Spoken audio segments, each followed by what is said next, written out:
Bueno, pues tomen su asiento. No se me olvidó su signo.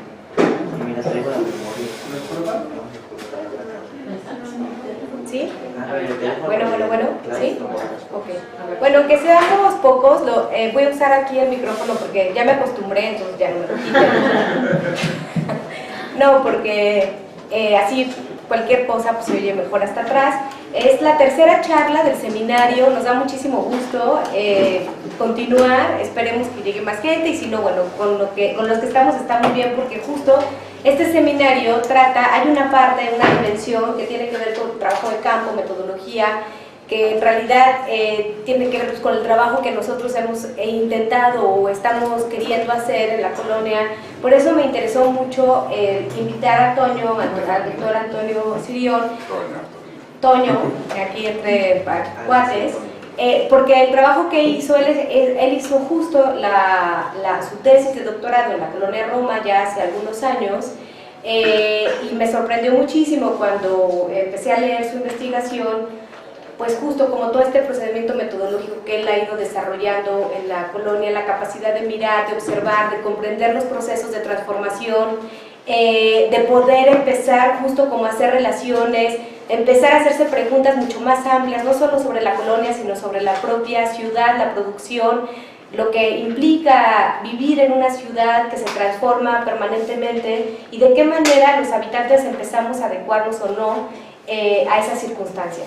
Entonces, efectivamente importa mucho como el resultado de lo que sucede en la colonia Roma, pero sobre todo, platicando con él me interesaba mucho, digamos, poner a discusión un poco cómo lo que nos sucede a nosotros como habitantes, estemos estudiando o lo tomemos como algo formal de observación de la realidad sistemática o no, somos habitantes de una ciudad que se transforma y de pronto tendríamos que tener como ciertas pistas o ciertas, digamos, como capacidades de asumir las transformaciones para no sentirnos siempre tan perdidos o tan desorientados de pronto en contextos, en este tipo de contextos. Entonces, bueno, en esa línea me interesó mucho, bueno, pues invitar a Antonio Sirión. Antonio Sirión tiene algo también que es muy interesante y es que todo su trabajo metodológico lo acompaña desde una perspectiva visual que es muy poderosa, no es algo, digamos, que esté como una especie de herramienta de apoyo, sino que en sí mismo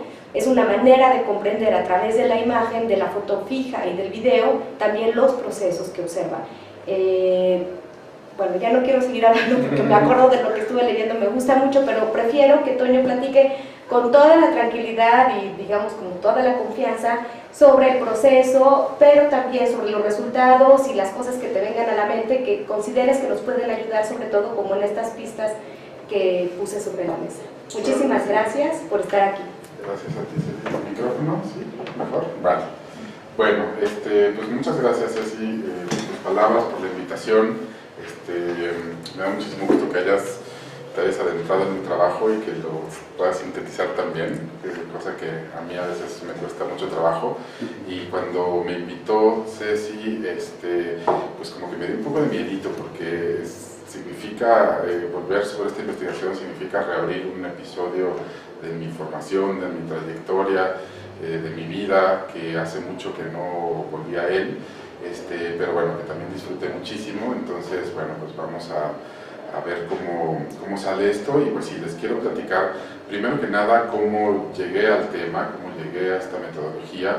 Después les quisiera platicar a muy grandes rasgos los puntos más importantes o más significativos del trabajo y hacia el final les quiero mostrar pues un poco de los resultados visuales, algunas fotografías, tratando de ver cómo se articulan con las ideas que les voy a exponer, y también hay un pequeño videíto hecho sobre todo con fotografías fijas, pero también con una atmósfera sonoras de la obra, de las obras en donde estuve estudiando, y bueno, y al final podemos platicar y me pueden preguntar lo que se les ocurra.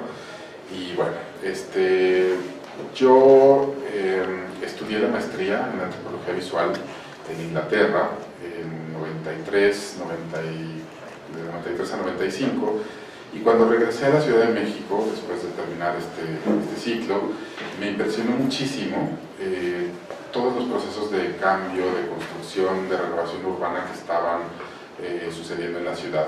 Entonces, no es que no reconociera la ciudad, no es que la ciudad hubiera cambiado mucho mientras yo estaba fuera, sino que lo que me sorprendió era ver todos estos procesos sucediendo. Desde la mínima reparación de un bache en una calle cualquiera hasta la mega obra del segundo piso, la primera etapa del segundo piso del periférico con la que me encontré cuando estaba regresando, sentí que la ciudad entera estaba atravesando por un proceso de transformación radical y profunda. Y entonces empecé a preguntarme y a vivir yo en carne propia todos los obstáculos y todas las dificultades que implicaba para los ciudadanos, para los habitantes de la ciudad, estar constantemente en obra, ¿no? Estar todo el tiempo teniendo que sacarle la vuelta a la calle cerrada porque estaban reparando el bache, o tener la puerta de al lado una construcción de un edificio de departamentos, o tener la mega obra del segundo piso que atrapeó toda la circulación de la ciudad por mucho tiempo. Entonces, bueno, pues quería yo entrar a algún doctorado en antropología y pensé que este era un tema muy interesante. Entonces, después de algunas decepciones, intentando entrar a algunos programas que me decían que ese tema de la construcción, los trabajadores de la construcción, y desde una perspectiva visual, pues como que no era para nada antropología seria y que me pensaba y todo. Bueno, finalmente di con la UAM, donde me encontré muchísima apertura a este tipo de temas urbanos, y también tenían un laboratorio de antropología visual recién fundado y querían pues, justamente trabajos que lo alimentaran. Entonces, bueno, afortunadamente llegué al lugar correcto y empecé a desarrollar mi investigación. Lo primero que hice fue justamente irme a lo más obvio, a lo más evidente, que era la construcción del segundo piso del periférico, y tengo un cuate que es fotoreportero de la jornada, José Carlos González, que estaba haciendo un seguimiento fotográfico de la construcción. Entonces le pedí apoyo, le pregunté cómo le había hecho él para entrarse, y bueno, muy chistoso, me dijo: tú cómprate un casco en cualquier tienda y con eso ya pasas por ingeniero. Entonces literalmente pues, me fui y me compré mi casco. No, era el casco y una de estas lucecitas torretas que le pones al coche arriba. Con eso literalmente me subí al segundo piso cuando lo estaban construyendo. Y bueno, ahí como construían de noche, pues me iba de noche y todo esto. Y me encontré un universo complejísimo, complicadísimo, enorme, miles de trabajadores de miles de empresas distintas, por un lado la gente del gobierno, del fideicomiso, las constructoras, los albañiles, y me pareció fascinante pero al mismo tiempo abrumador, ¿no? Casi inabarcable. O sea, era algo que yo no alcanzaba a ir por ningún lado, no sabía por dónde entrarle, y entonces me eché para atrás. Muy pronto me di cuenta de que era demasiado para mí, que a lo mejor sí hacer un ensayo visual, ok, pues se podía hacer, pero realmente una investigación antropológica que diera cuenta de todo este fenómeno y así, me pareció complicadísimo. Entonces, pues me eché para atrás, entré en crisis y replanteé mi proyecto, y en ese momento empezó en mi vida personal, en mi familia, también un proceso muy interesante. Murió mi abuela tenía una casa en Chimalistac, que era una casa muy importante para mi familia, todos nos reuníamos ahí, había 1000 historias, era una casa muy antigua, y cuando murió mi abuela, pues mi padre y todos mis tíos decidieron venderla, pero la cosa es que nadie la quería comprar como casa. Había mucha gente interesada en el terreno, pero no en la casa. Entonces, pues después de mucho buscarle, ni modo, se tuvo que vender a una empresa constructora que decidió demolerla. Entonces hice una parte de mi investigación, que acabó siendo una segunda maestría, sobre la demolición de la casa de mi abuela, que para mí representaba como la muerte de una pequeña parte de la ciudad. Y además de documentar el trabajo de demolición y meterme un poco en la vida de los trabajadores de la demolición y todo esto, me metí con todas las memorias de mi familia, entrevisté a todos los miembros de mi familia para ver el valor afectivo que carga y que impregna al espacio y a los inmuebles y a la ciudad en general, ¿no?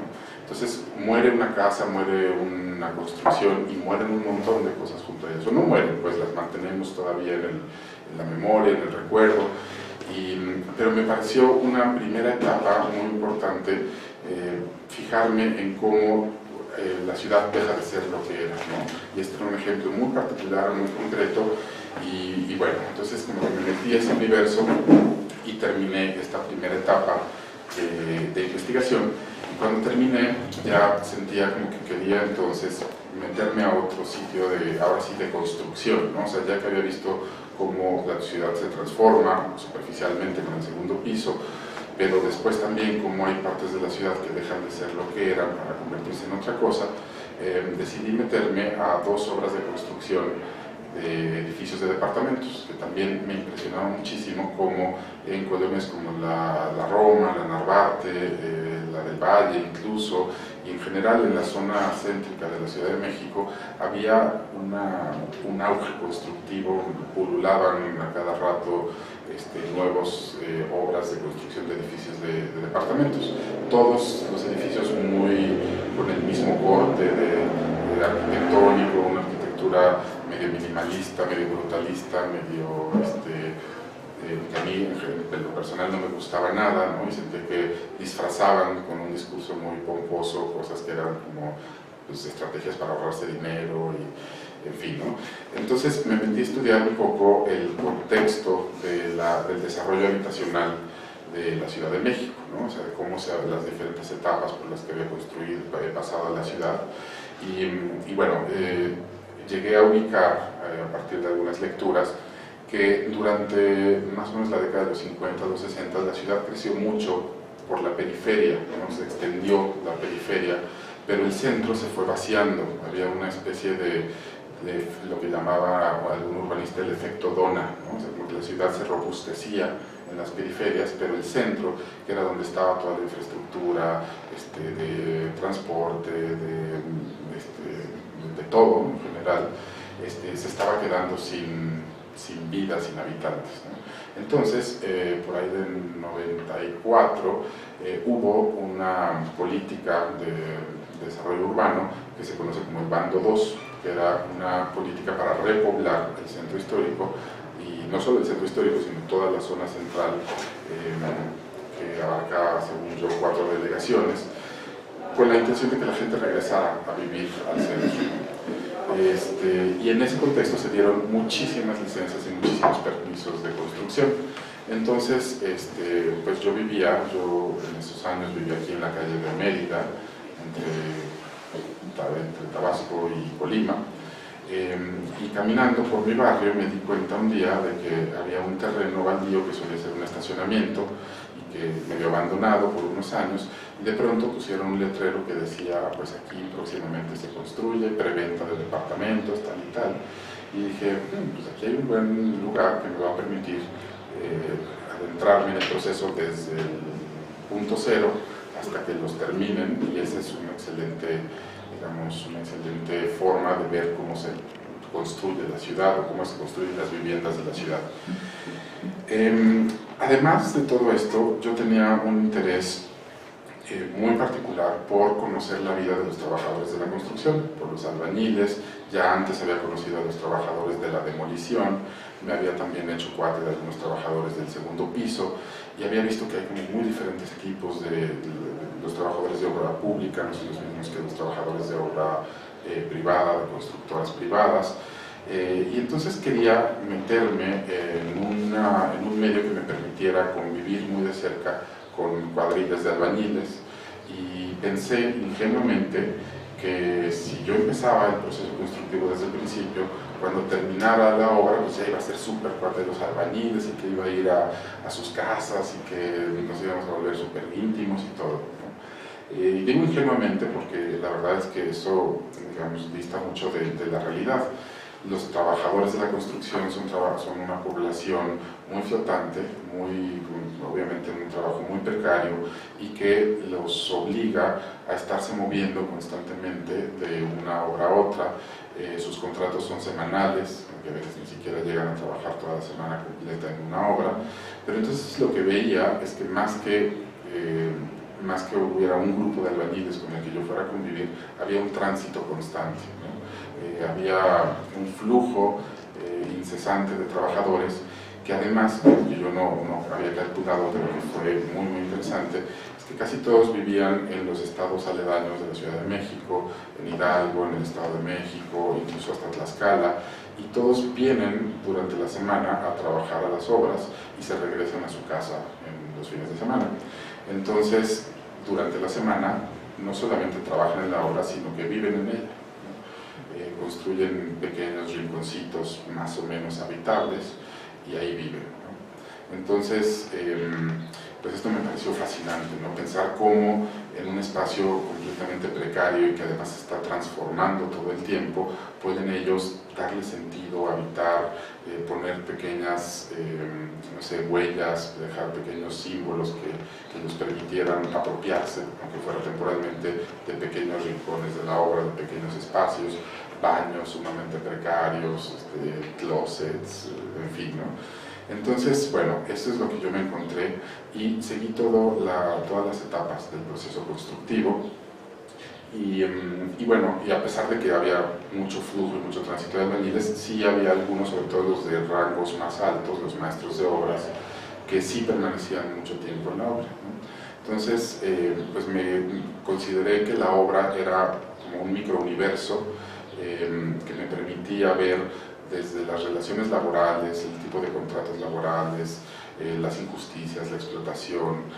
Por ejemplo, en una obra es muy claro cómo los que menos trabajan son los que más ganan, o sea, el trabajo físico extenuante, y al revés, los que más se ponen una chinga y están 8 horas bajo el sol picando piedras son los que menos ganan, ¿no? Es como una pirámide invertida, muy curioso. Entonces, bueno, además empecé a conocerlos, me empezaron a contar sus historias, tracé varios perfiles de vida, ¿no? de gente que, pues, digamos que eran muy jóvenes, también había mucho trabajo infantil, bueno, no exactamente infantil, pero muchos menores de edad que trabajaban ahí. Entonces, ver como todo el juego de informalidad adentro de la obra. También, obviamente, me entrevistaba con el arquitecto, con el ingeniero.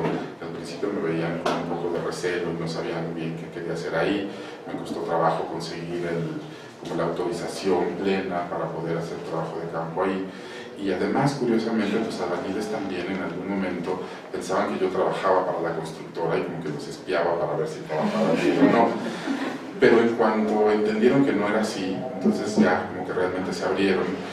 Y bueno, una estrategia etnográfica que yo, digamos, había aprendido y desarrollado en investigaciones anteriores, es que para que uno consiga acceso a la vida de la gente, a las culturas diferentes de la gente, pues uno también tiene que abrirse y uno también tiene que compartir. Entonces yo les contaba mis penas, mis amores y desamores y todas las vicisitudes que me pasaban, y de esa manera de pronto ellos tejía vínculos muy humanos, muy cercanos, muy cordiales con ellos, y me relataban sus infancias y sus aspiraciones.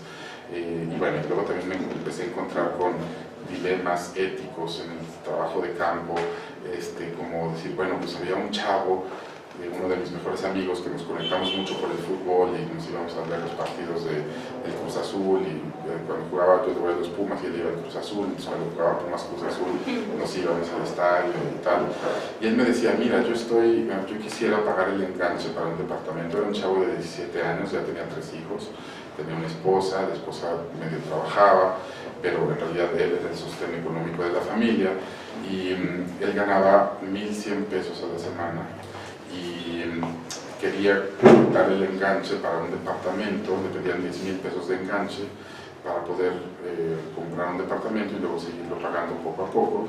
Y me decía, es que yo, para poder dar ese enganche, tendré que juntar 10 semanas de mi sueldo sin gastar un solo peso, ¿no? Entonces, bueno, si yo le ayudaba, no le ayudaba, le ofrecía la ayuda, no le ofrecía la ayuda, qué tanto construyes vínculos afectivos, amistosos, dónde marcas la línea, ¿no? Cuando te dicen, a ver, ¿dónde vives? Dame tu teléfono, te voy a visitar. Sí, lo hago, no lo hago, en fin, ¿no? Todas estas son cosas que no son exclusivas de mi investigación, sino que son el tipo de dilemas éticos que los etnógrafos encuentran todo el tiempo en sus investigaciones, ¿no? Pero bueno, entonces me metí, seguí todas las fases del proceso constructivo, desde cavar un hoyo enorme para después hacer los cimientos, después empezar con cada una de las plantas, las losas, los colados, Y bueno, las registré fotográficamente y también con descripciones bastante minuciosas, a veces exageradamente minuciosas, todas estas fases en lo que llamé, que acabó siendo un capítulo de mi tesis, que nombré la transformación del espacio, ¿no? Que se refería, tenía varios sentidos. Por un lado se refería a la transformación de ese espacio concreto, ¿no? Describir cómo iba construyéndose un espacio nuevo, pero también la transformación del espacio urbano de la colonia Roma, ¿no? Y también de la delegación Cuauhtémoc y también de toda la Ciudad de México, ¿no? O sea, había como varios niveles que me interesaba ir desentrañando cómo se iban convirtiendo en algo diferente, ¿no? Y también al mismo tiempo iba registrando los diferentes estratos de los trabajadores de la construcción.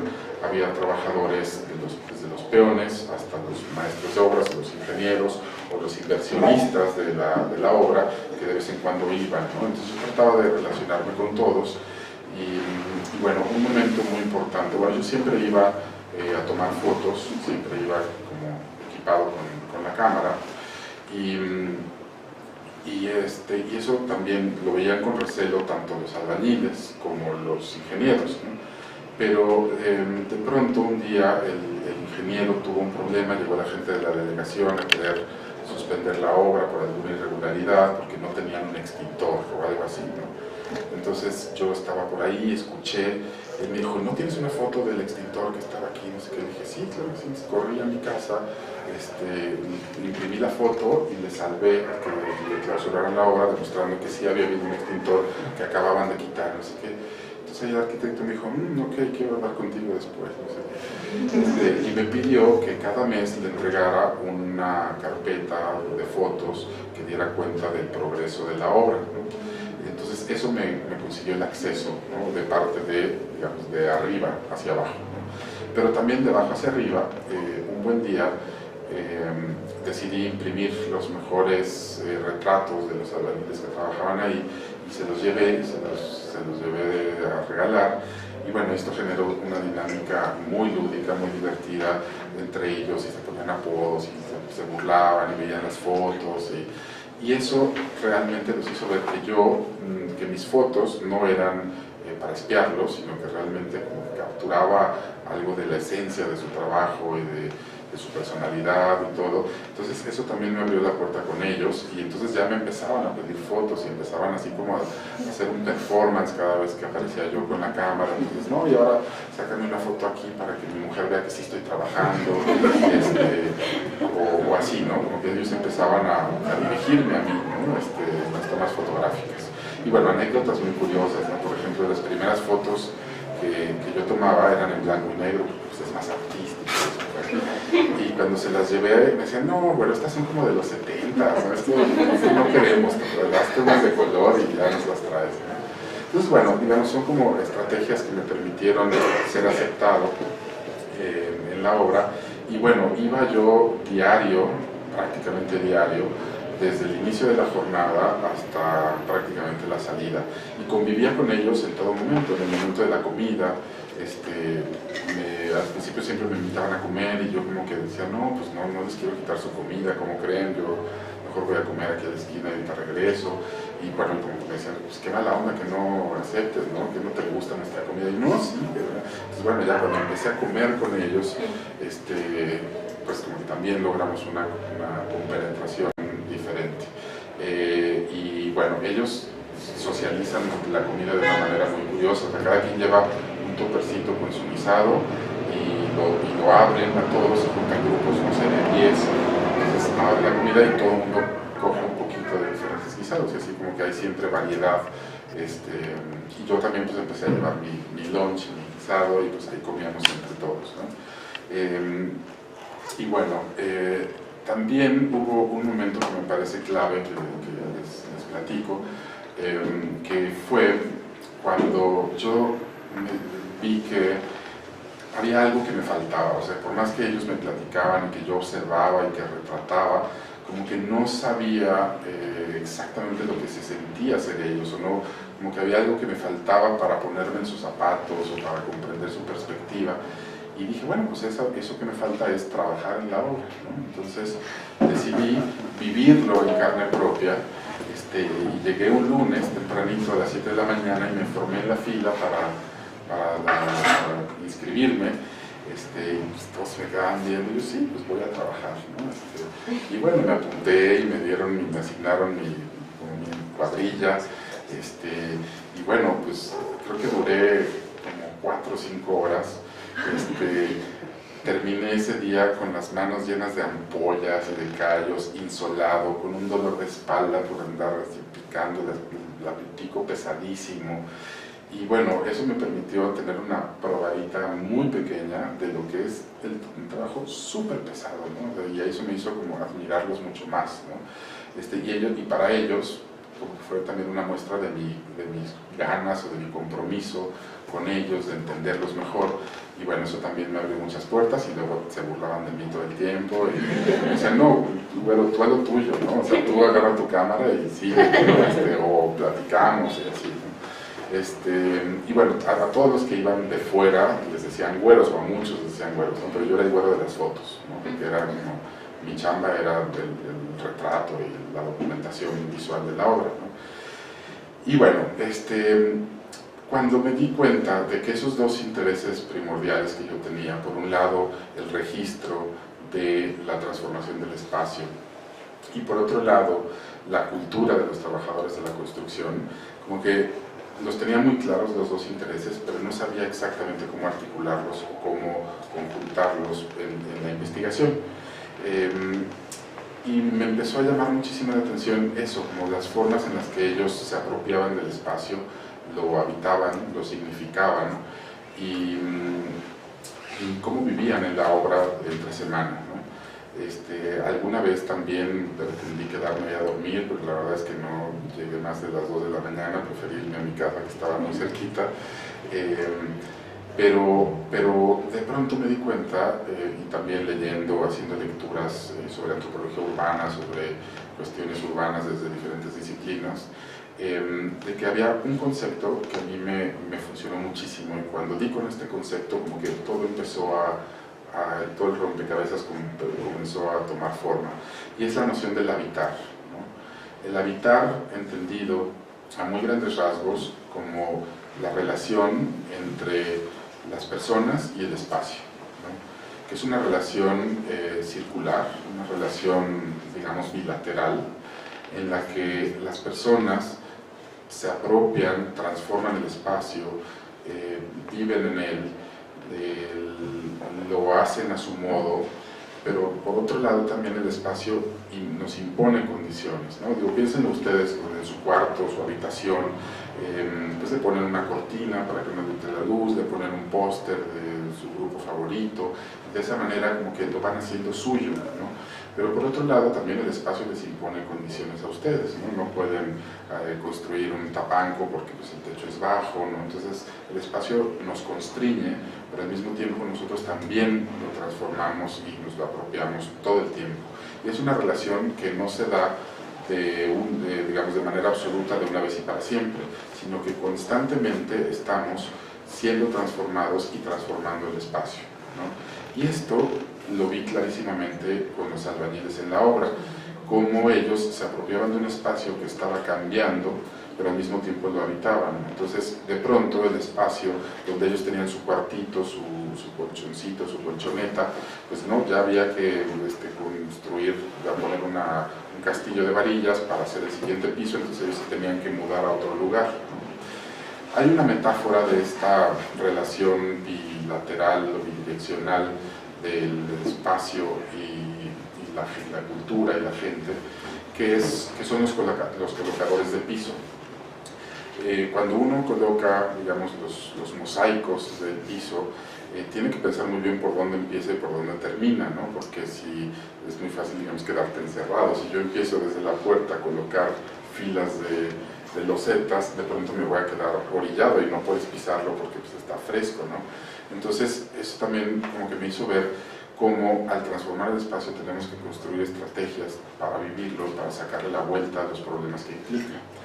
Y un poco pensando en esto, en cómo los albañiles habitan la obra, se apropian de ella a la vez que la transforman, de pronto me di cuenta de que era una metáfora muy clara y muy bonita de cómo habitamos la Ciudad de México, los chilangos, ¿no? Es una ciudad que todo el tiempo nos está imponiendo condiciones, una ciudad que todo el tiempo estamos transformando o se está transformando y que la habitamos. Y bueno, hay una frase que me gusta mucho de Gonzalo Solorio que dice que la Ciudad de México es tan inhabitable como inevitable, ¿no? Es como una relación de amor-odio, ¿no? Una relación de tú transformarla, pero ella te transforma a ti, ¿no? Y ya no sabes quién es más autor de quién, ¿no?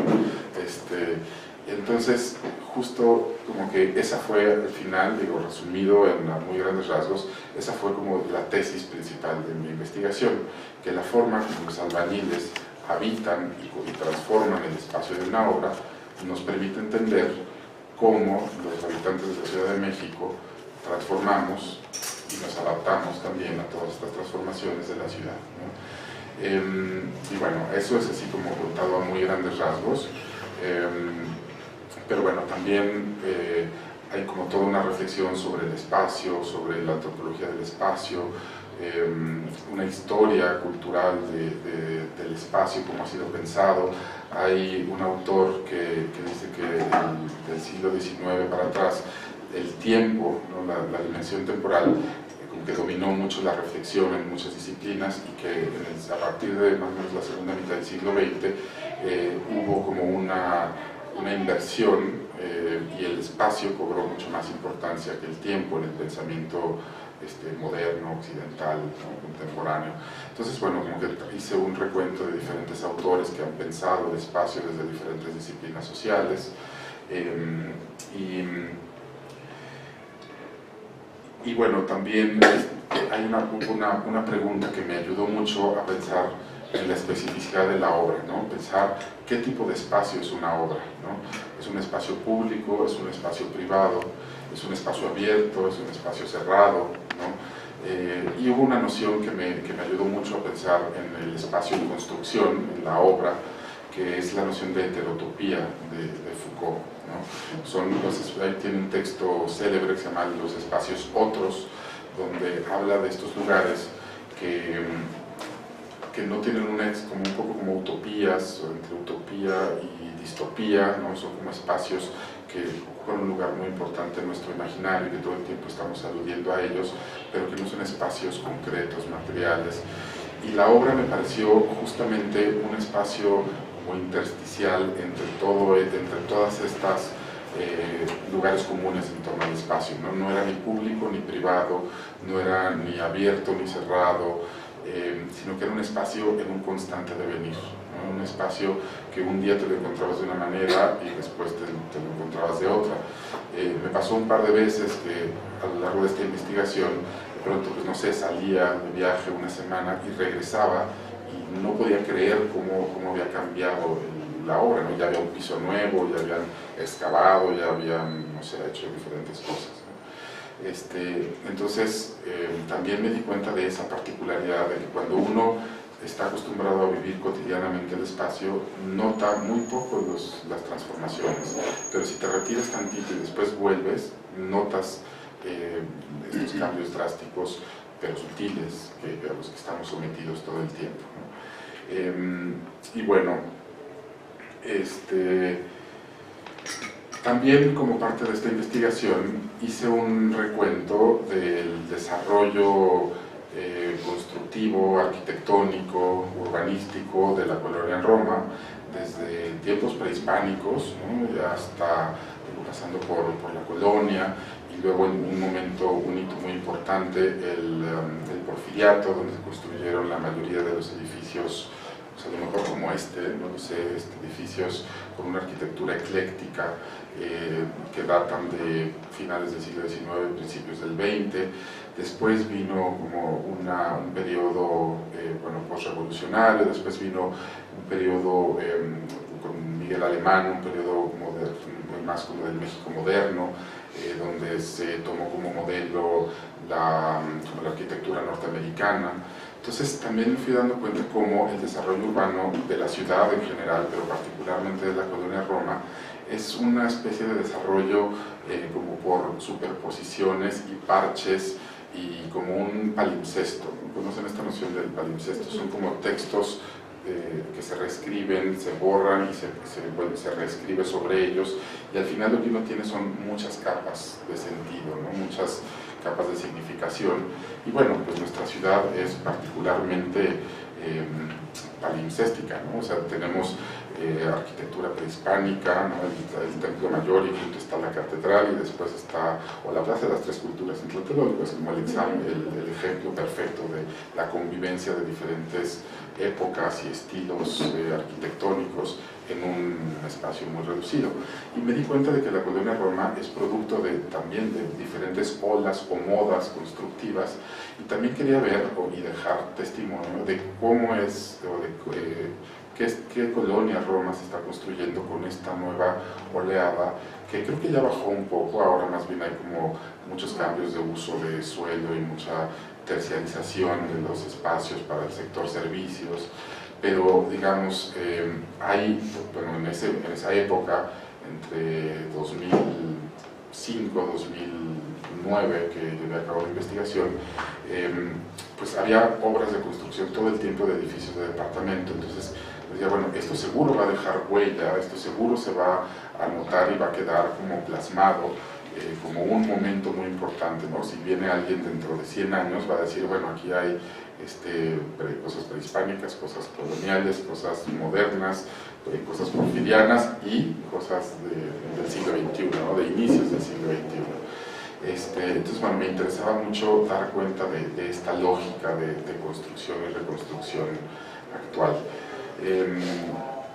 Y bueno, y cómo conviven todas estas diferentes formas constructivas y cómo se habitan, ¿no? O sea, porque también hay, digamos, casas antiguas que todavía son habitadas por sus habitantes originales, pero también algunas otras se han convertido en vecindades. Hay por aquí lugares donde hay niños triquis, o bueno, familias enteras de migrantes triquis, que van también resignificando y dándole otro sentido al espacio, y cómo todas ellas de alguna forma conviven, pero también hay una serie de encuentros y desencuentros culturales, ¿no?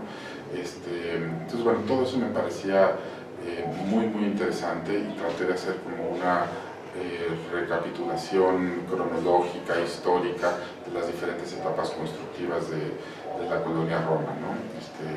Un poco a base de parches, y también mucho siguiendo particularmente esta nueva ola constructiva, siguiendo una lógica mercantil, ¿no? Siguiendo una lógica de negocios. Antes es una planeación urbana que en realidad tiene poco de planeación, ¿no? Responde más a una lógica de negocios, y no hay una visión a futuro, ¿no? De qué ciudad queremos construir, qué colonia queremos construir, sino más bien, bueno, pues conseguí este terreno, lo compramos, lo demolemos lo que haya y construimos algo. Y también la noción de patrimonio fue como una noción que en este recuento histórico cada vez me fue apareciendo como más importante, ¿no? ¿Qué es lo que se está perdiendo? ¿De quién es este patrimonio arquitectónico, urbanístico, y en qué se está convirtiendo, y si lo que estamos haciendo será patrimonio alguna vez en el futuro o no, ¿no? Algunos lo llaman arquitectura chatarra, arquitectura brutalista, qué sé yo, ¿no? Pero bueno, como que sí quería dar cuenta de este momento.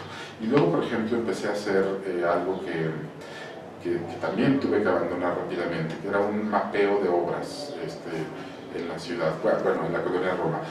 Primero hice también un ejercicio interesante, conseguí, hay una compañía de foto aérea muy interesante, que les recomiendo alguna vez que la visiten. Es un negocio particular, pero uno va, que suelen hacer sobrevuelos por toda la ciudad y tomar fotos, ¿no? de toda la ciudad por cuadrantes, la dividen. Entonces yo fui a buscar fotos de las, no sé, 10 cuadras en donde yo estaba haciendo una investigación, de los 30, de los 50, de los 70, de los 90 y de la actualidad. Entonces ahí me puse a hacer un análisis casi como cuadra por cuadra de este edificio que estaba aquí, ya 20 años después ya no estaba, como hacer una especie de inventario de las pérdidas, ¿no?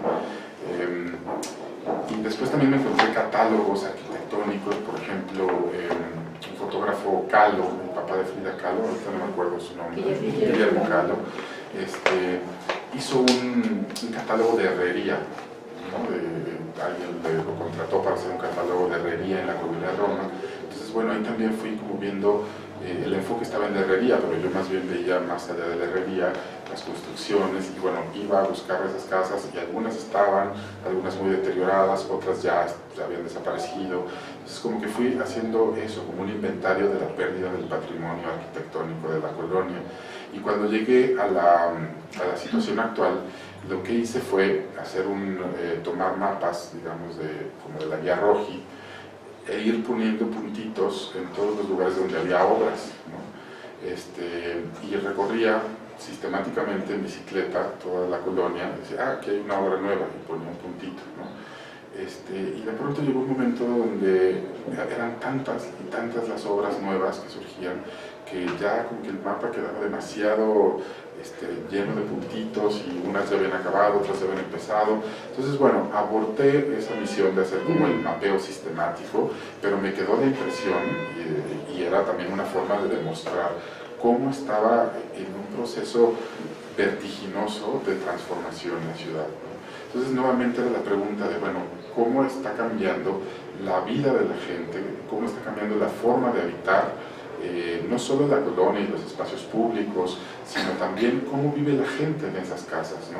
También hay como algo que me sirvió muchísimo, es ver cómo se han ido reduciendo cada vez más, con esta lógica también de los negocios, el tamaño de las viviendas, ¿no? Las casonas porfirianas eran unas casas enormes, claro que, digamos, pensadas y construidas por gente de clase alta, pero después, bueno, con la construcción de algunos edificios modernos en los 40, 50, se reducía el tamaño de las viviendas.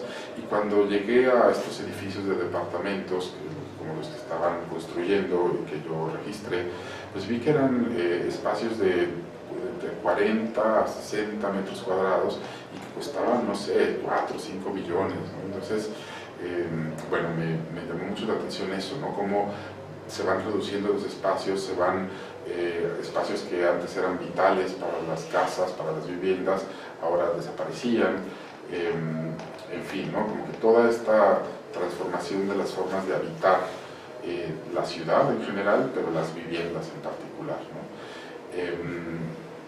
Y entonces, bueno, esos fueron un poco como los hallazgos, las metáforas, las preocupaciones y las inquietudes al registrar estas obras. Otro momento muy importante en mi investigación fue cuando, bueno, estaba yo concentrado en esta obra en Córdoba 74, me parece, que ahora pues, ya están los edificios listos, y el otro día pasé y vi a un vecino que salía y le dije, oye, ¿qué tal se vive aquí? Y así como que miraba un poco con sospecha, ¿no? Pero ya le conté. Y bueno, no me dejó pasar a ver cómo se vive por dentro, pero bueno, sí, más o menos me contó. Y bueno, pues digamos, esas eran como mis inquietudes, ¿no? Las motivaciones detrás de este registro exhaustivo del lugar. Pero de pronto, la misma compañía constructora, a unas cuantas cuadras de distancia, en la esquina de Córdoba con Puebla, comenzaron una nueva obra. Entonces, bueno, ahí entré yo como en un dilema. No sabía si tenía que quedarme en ese espacio en el que había iniciado la investigación, o si me convenía también ampliarme a una segunda obra. Y bueno, al final decidí que sí, porque además los albañiles con los que yo más había construido una relación cercana también se fueron a la otra obra. Entonces los empecé a seguir y empecé a ver como sus movilidades, y bueno, y también fue muy interesante darme cuenta cómo la segunda vez que registré, o que empecé a registrar el proceso constructivo, pues empezó a cobrar otro sentido para mí, como que ya podía yo anticipar, ¿no? Y también eso fue muy interesante para darme cuenta de cómo nuestra mirada también está condicionada por nuestras experiencias previas, ¿no? Y cómo cuando yo llegué a la primera investigación, a la primera obra de mi investigación, pues mi mirada era completamente virgen, inocente, y como que todo era nuevo, lo iba descubriendo por primera vez. Y en la segunda, pues yo ya conocía mucho más lo que iba a pasar, lo que había pasado, en fin, ¿no? Y bueno, entonces en este sentido de enfocándome en la relación de los albañiles con la obra, Después también me puse a hacer un registro fotográfico. Bueno, el registro ya estaba haciéndose en el día a día, pero también me puse a hacer como una clasificación de todas las imágenes que había recopilado y las empecé a pensar y acomodar como, no sé qué va a ser, como para empezar a... Sí, está bien. Bueno, rápidamente nada les quiero, se me acaba la batería también. Bueno, entonces empecé a hacer una clasificación de las fotografías que había tomado de acuerdo con las diferentes modalidades de habitar la obra por los albañiles. Entonces, por un lado, veía cómo... ¿Se están viendo atrás? Ah, ok, se apagó el...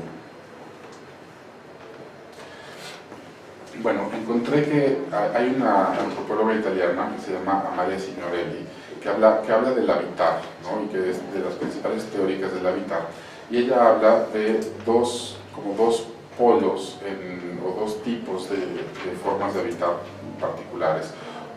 A una es como le llama relaciones de asignación, si no me equivoco, ahora mismo ya no recuerdo cómo lo nombra ella, pero digamos, en un tipo de relación se ve como las personas están más en control del espacio y transformándolo y adaptándose al espacio. Y en otra modalidad, el espacio está imponiendo condiciones y restricciones y constriñendo a la gente, ¿no? Entonces yo ubiqué en todas las fotos de los albañiles relaciones con el espacio de diferente tipo, ¿no? Diferentes modalidades. En una los llamé integrados, ¿no? Son imágenes en donde me parecía que los albañiles estaban integrados con el espacio y, digamos, habitándolo un poco ellos en control del espacio, ¿no? Bueno, ahí estamos viendo algunas, son imágenes en donde ellos aparecen sobre todo como sobre el espacio, justo en las acciones de transformarlo, de hacer como todos los nudos, operaciones, técnicas sobre el espacio, donde ellos están transformando el espacio. Estos son algunos ejemplos: transportándose, deslizándose sobre el espacio, montados sobre el espacio. En diferentes etapas vimos el metal, ¿no? El trabajo con el fierro, los fierreros, estos son más como carpinteros. Estos ya es como cuando llegaron a la altura del tercer piso. Y bueno, son, digamos, imágenes que remiten a la acción de apropiación y de transformación de los trabajadores del espacio. Por otro lado, bueno, hay muchísimas, entonces tampoco los quiero cansar, ¿no? Donde veía momentos en los que yo sentía que ellos estaban como atrapados por el espacio, donde el espacio estaba dominando a las personas, ¿no? Donde parece como si ellos estuvieran más bien en una cárcel, donde estuvieran arrinconados. Esto es más bien metafórico, ¿no? No es que así lo estuvieran exactamente, pero digamos que eso conceptualmente me ayudó a entender diferentes formas de relación con el espacio, ¿no?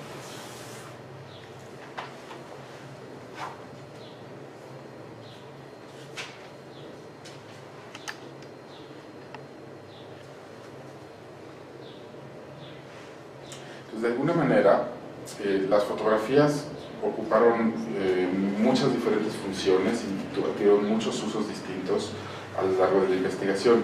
En primer lugar, digamos que me ayudaron mucho a construir el vínculo con ellos, ¿no? A partir de que les regalaba las fotos, ellos, pues, eso me colocó de alguna manera, me dio un cierto acceso y una función dentro de la obra. Entonces me ayudó mucho a establecer mi lugar y mi posición entre ellos. Pero también me ayudó para tener un registro minucioso de cosas que a lo mejor yo no registraba en el momento. Yo fotografiaba mucho como por instinto, ¿no? Y después llegaba en las noches, llegaba a mi casa, veía todas las fotos y escribía mi diario de campo, un poco usando las fotos como detonadoras de la memoria, ¿no? Y bueno, también me permitieron hacer como este registro de las diferentes modalidades de habitar y de relacionarse con el espacio, y bueno, y también como que esto que les platicaba hace rato de poder tener una bitácora de la obra, una bitácora de la construcción, que le sirvió mucho al arquitecto, ¿no? Sobre todo. Entonces hubo muchas funciones, ¿no? Como registro, como establecimiento del vínculo, en fin, ¿no? Como que la fotografía cumplió un papel muy importante en diferentes niveles, en diferentes dimensiones. Otra forma de habitar el espacio o de notar los procesos habitacionales, bueno, eso es lo de la metáfora del colocador de piso, ¿no? Que les decía que uno construye el espacio, va colocando el piso, pero al mismo tiempo el espacio, cuando vas colocando el piso también uno se va quedando arrinconado o atrapado, ¿no? Por ejemplo, aquí vemos cómo está en un balconcito colocando el piso y de pronto se queda atrapado, o sea, ya no hay salida más que volviendo sobre el espacio que uno mismo construyó y tapó, ¿no? Entonces hay como que planear muy bien por dónde va a empezar uno, porque si no llega a estar completamente atrapado por el espacio, ¿no? Entonces esta metáfora de colocapiso es como muy reveladora de cómo nos vinculamos con el espacio, lo transformamos, pero el espacio también nos transforma y nos impone condiciones a nosotros. También hay, digamos, formas de observar la apropiación del espacio, como viendo, por ejemplo, las huellas en diferentes sentidos. La basura que va quedando detrás, ¿no? También me parecía una manera importante de ver el paso de los albañiles por el espacio, ¿no? Basura tanto a pequeña escala como la basura arquitectónica, el hoyo del elevador durante mucho tiempo, donde iba a quedar el elevador, era como el tiradero de basura, ¿no? Todo el tiempo se iban usando materiales, basura que quién sabe de dónde llegaba, pero bueno, es otra forma de registrar o de documentar el paso y la apropiación del espacio, ¿no? Otra forma de apropiación del espacio, o bueno, de ver las huellas del hombre, es ver cómo el espacio también sirve como medio, como un, ¿cómo se llama? Canvas, como un lienzo para comunicarse, para dejarse mensajes o para... ay, no me digas, se me acabó la pila. ¿Traes Sí lo traigo, no sé si hay por aquí un... ¿Sí? Okay.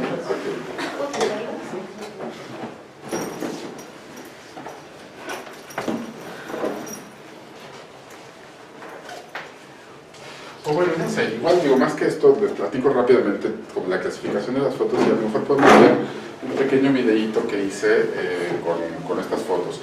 Bueno, vi, por ejemplo, las huellas en términos de los mensajes que se escribían en el espacio, cómo ponían los pósters de las chicas desnudas en los varios rincones de las obras.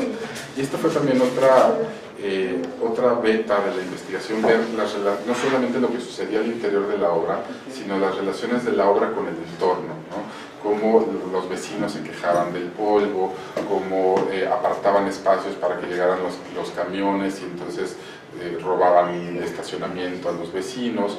Había particularmente un árbol al fondo del terreno, una jacaranda preciosa, que fue quedando cada vez más arrinconada, y el arquitecto decía muy orgullosamente que estaba contemplada en su proyecto arquitectónico, ¿no?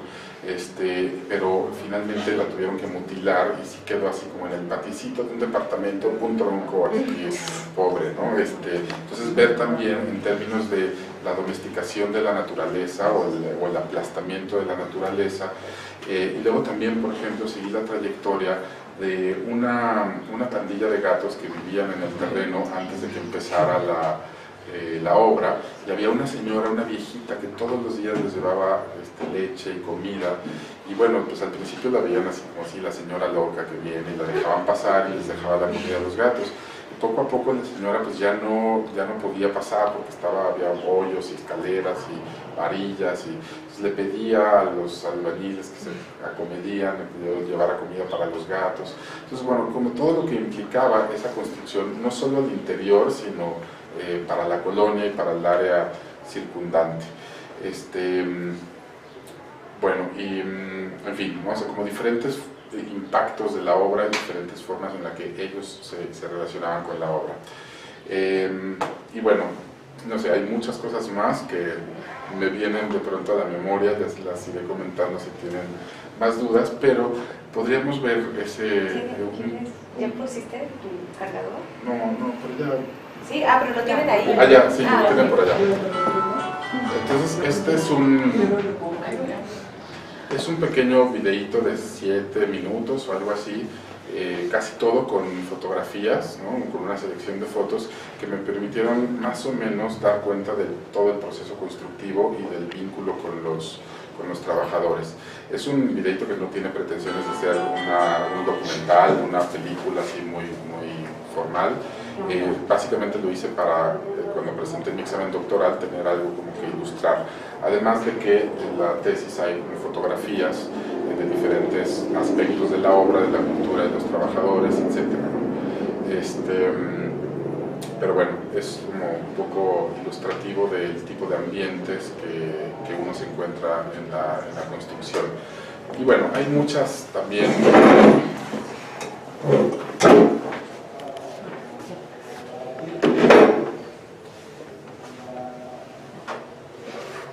No sé si ya... Ahí está mi sí.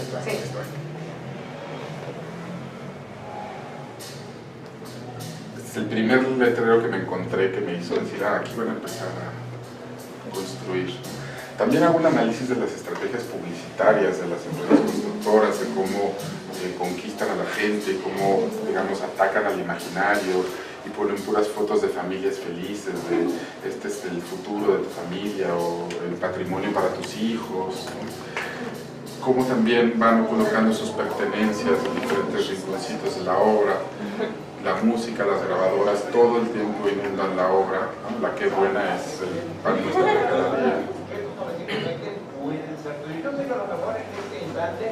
Ya no quiere pegar, ya ahorita acabó, ya a lo mejor la vapor está en la última, ya no quiere ni siquiera para el camión, por eso le digo todo, así que yo creo que se puede llevar uno de mis domingos que lo recuerda.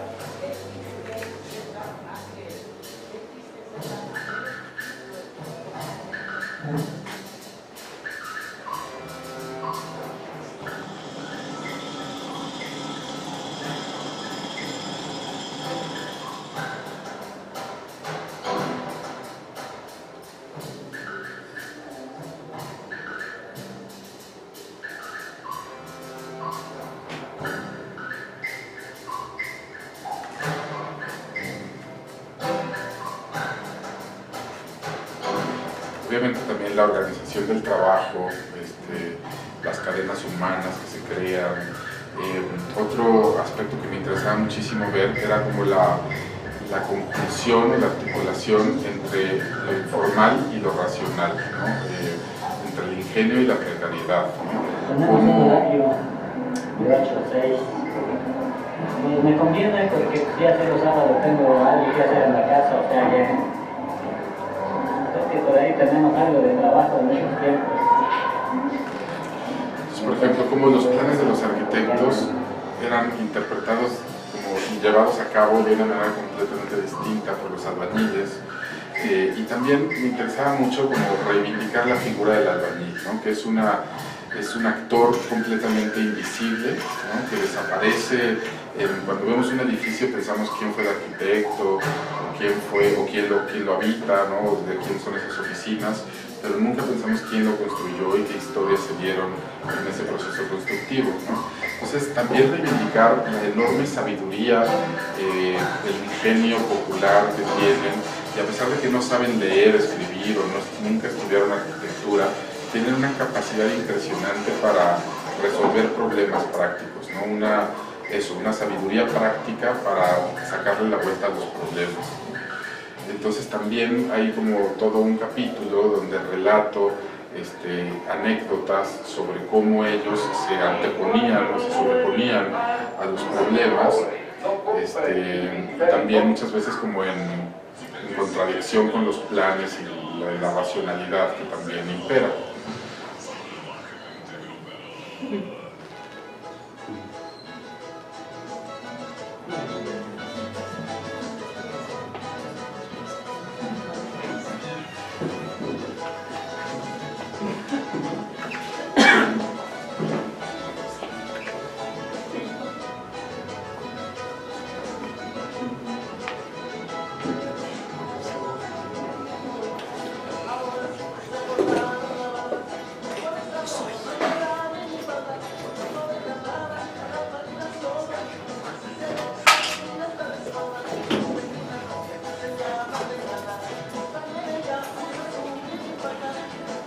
también el lugar que ocupan en el imaginario los albañiles, ¿no? Como holgazanes, tramposos, ignorantes. Entonces era un poco desmitificar o confirmar algunos de estos lugares comunes, ¿no? En torno a los trabajadores de la construcción.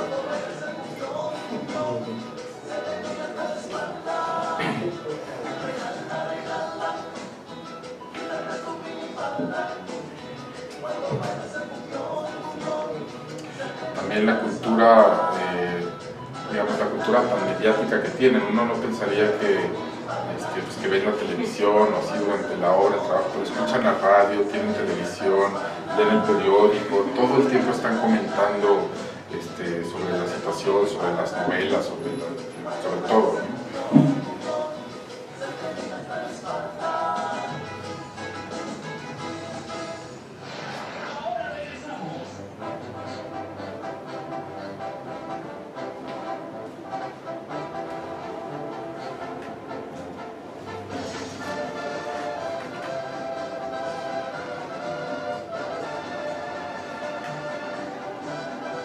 Bueno, como parte de las fases constructivas, cuando acaba lo que se llama la obra negra, comienza la etapa de los acabados y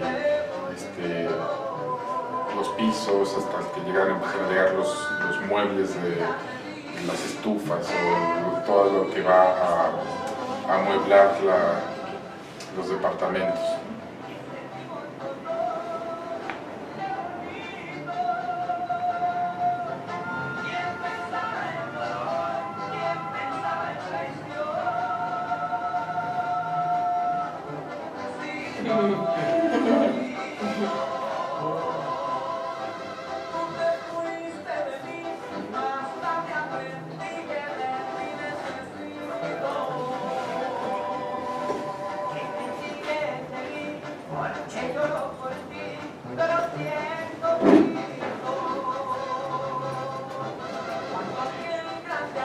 Al final de la jornada laboral, cuando se limpian, se bañan, se ponen su ropa elegante.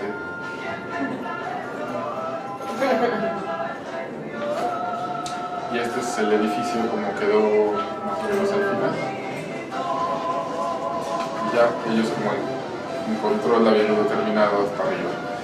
Este fue un intento de dar como ciertas impresiones sobre la cultura, lo que llamé la cultura albañil, y un poco también dar cuenta del proceso constructivo, algunos aspectos, ¿no? También hay un capitulito intermedio entre estas dos preocupaciones principales de la transformación del espacio por un lado y la cultura de los albañiles por otro, que como que establece un puente entre una y otra, que es el papel de las herramientas y los instrumentos que tienen no solamente una utilidad práctica, sino que también confieren identidad y también tienen un valor simbólico, ¿no? Quien tiene un martillo y lo sabe utilizar y tiene la destreza y el control de usar ciertos instrumentos, tiene, digamos, cierto estatus en la obra.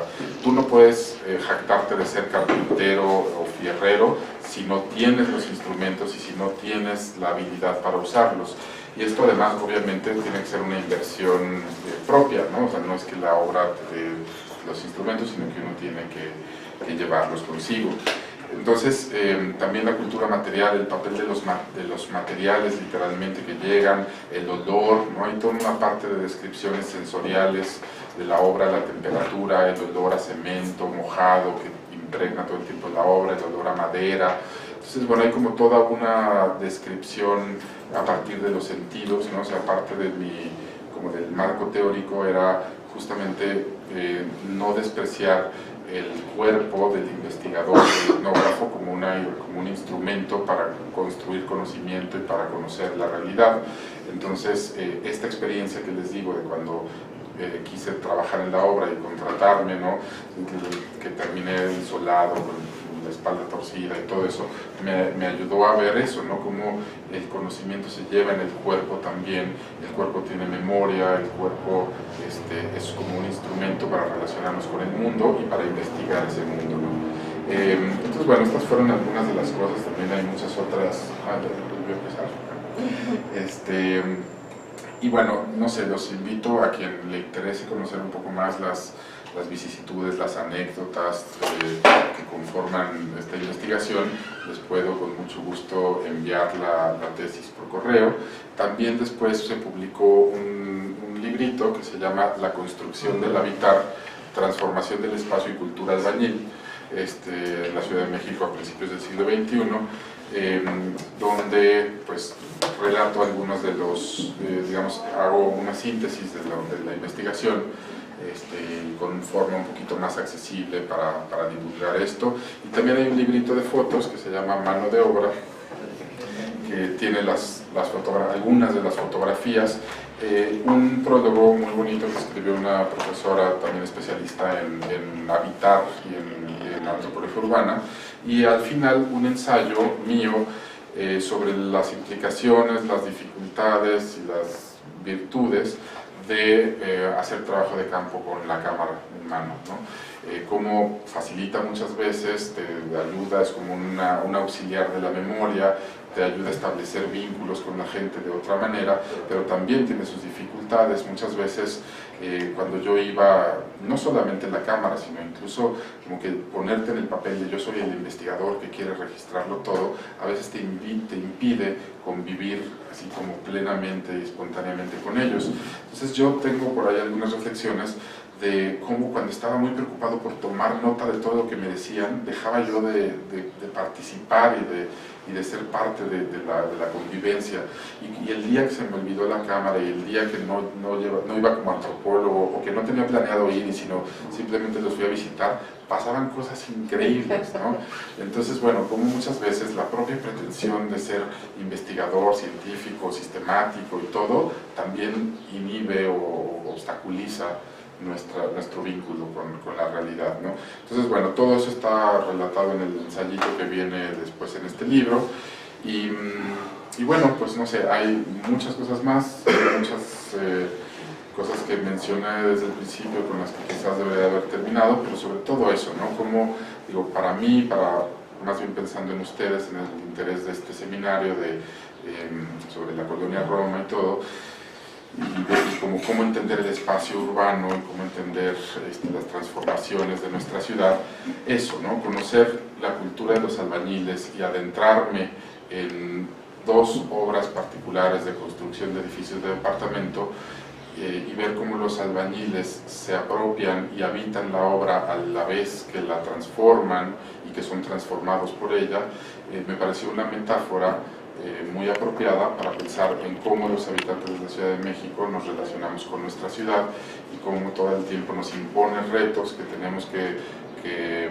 superar con mucho ingenio, a veces con racionalidad, pero a veces con ingenio popular y con sabiduría práctica, tomando atajos, sacando la vuelta, trepando un poco, y eso, ¿no? O sea, cómo vivir en una ciudad que todo el tiempo está cambiando y que todo el tiempo está en construcción, pues nos obliga a desarrollar diferentes estrategias para vincularnos con este espacio, ¿no? Como si fuéramos albañiles en una obra, vamos construyendo y nos va construyendo la ciudad.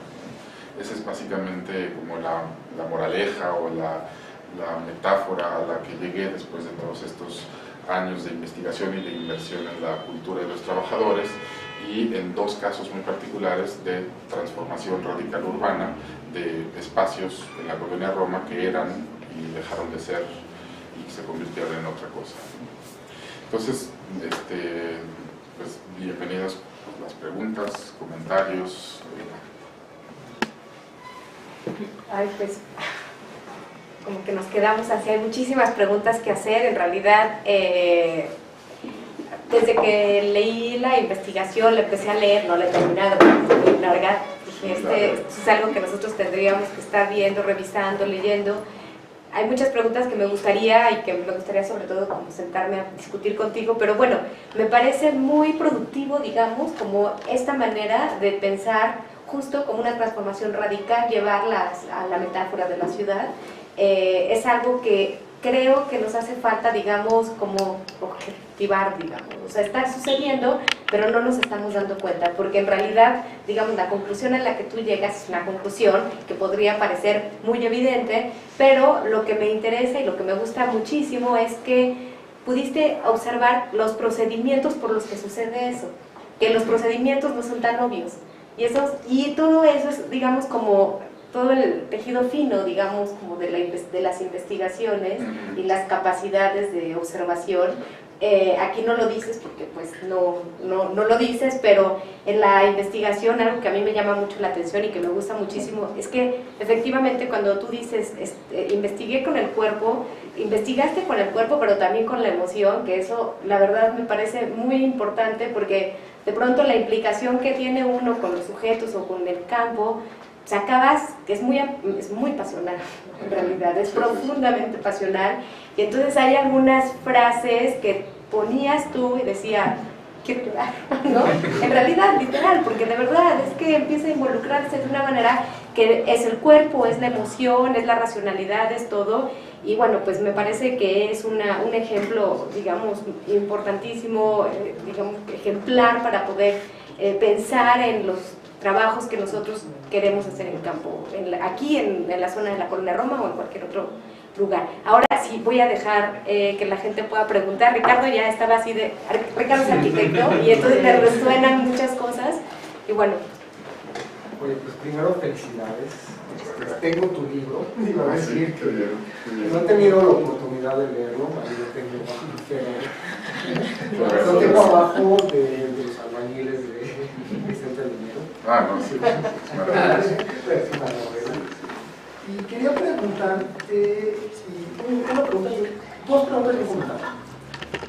La pregunta es, pensando en el habitar desde la postura heideggeriana, y tu visión del habitar comentas que es en sí la relación de las personas y el espacio, y la actualidad que estamos viviendo con todos los medios sociales y acercamiento, ¿crees que es necesario que sea la relación del habitar y el espacio?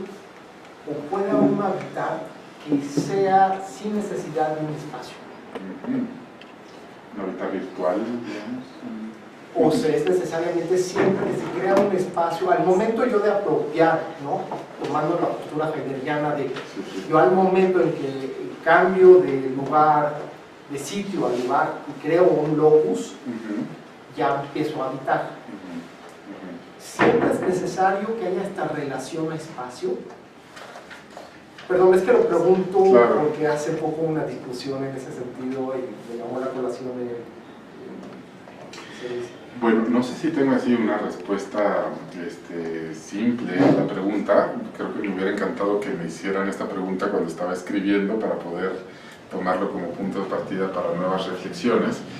Pero a ver, sí, yo creo que, bueno, uno de los principios de estas teorías del habitar es que no existe ninguna persona, ni puede existir ninguna persona que no esté en un lugar.